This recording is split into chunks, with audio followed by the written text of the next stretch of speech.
Hello everyone, welcome to my review of the third episode of the third season of Gotham, titled Mad City, Look Into My Eyes.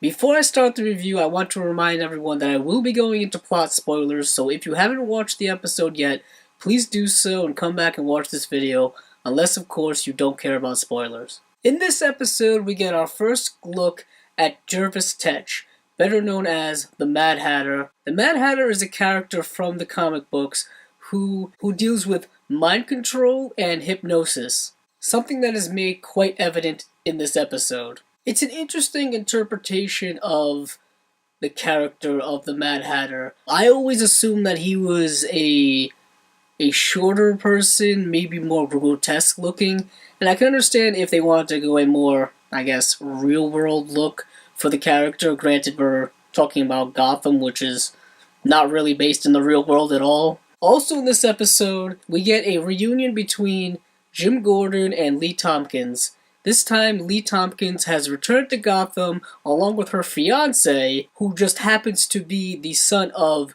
Don Falcone. It's also a nice little connection into the comic books because Don Falcone's son is a comic book character as well. It was wonderful to see Don Falcone return to the show, as well as the actor who portrays him, because I thought he did a fantastic job way back in Season 1. I don't for a second believe that Don Falcone entirely trusts Lee Tompkins.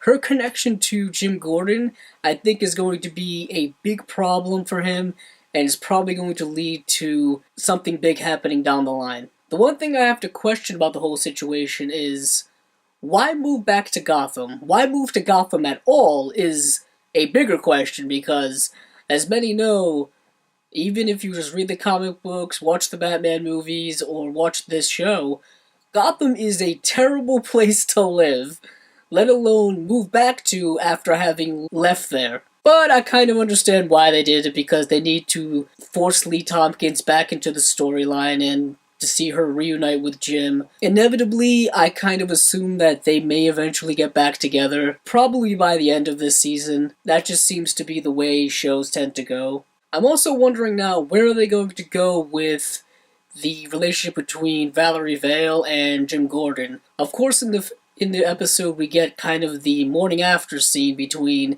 Valerie Vale and Jim Gordon after they have slept with one another. And I'm wondering, is that going to continue? Was this more of a fling? I mean, I think Jim Gordon is kind of reading into it that it may be something more than I believe she is.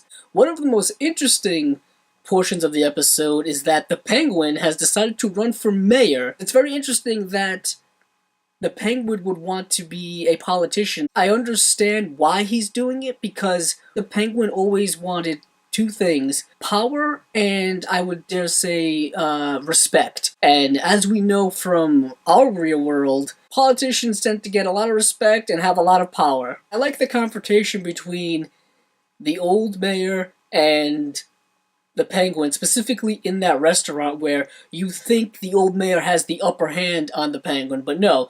The Penguin is always thinking several steps ahead of everyone. I want to talk about the Bruce Wayne clone. In my past reviews, I've believed that this is going to be Clayface, where this episode kind of deterred me from that conclusion, but not completely, because we do know that he is from Indian Hill, and that he is an experiment of Hugo Strange.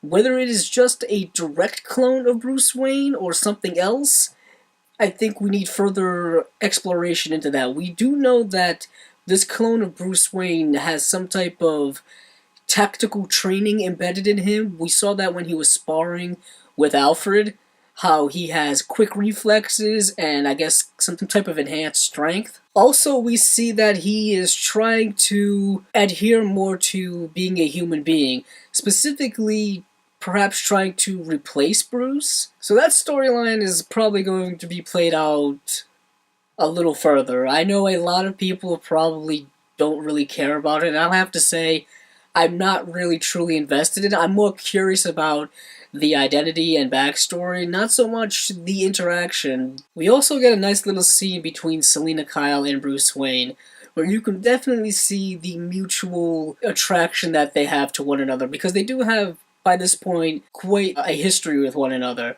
And we can see kind of the foundational bedrocks of their relationship being formed for what would happen later on when he would subsequently become Batman and she would be Catwoman. There seems to be a pattern of two-part episode arcs. The first two was about Fish Mooney and the Indian Hill experiments, and this one seems to be about the Mad Hatter, because this episode doesn't wrap up in any type of conclusion. It's almost like a part one to a two-part story. If you watch the previews for the next episode, you see that the Mad Hatter storyline is obviously continued. I'm curious where they're going with the Mad Hatter storyline, because what I like about the Mad Hatter is he is able to get inside people's heads. He's able to control people and make them do things that they wouldn't normally do, as we saw in this episode. Overall, I would say that this is a decent episode. It's not great. I felt the first two were much better in terms of giving us the plot that I think we wanted as viewers and kind of extending the plot from last season. This kind of goes off into another interesting direction, but yet again, it feels like more of a setup episode than it is an actual kind of self-contained episode. And I think that is going to be the pattern going forward for this season. At least that's what it seems to be right now. This has been my review of Season 3, Episode 3 of Gotham, titled Mad City, Look Into My Eyes. If you like this video, please stick around because there will be a lot more videos like this to come.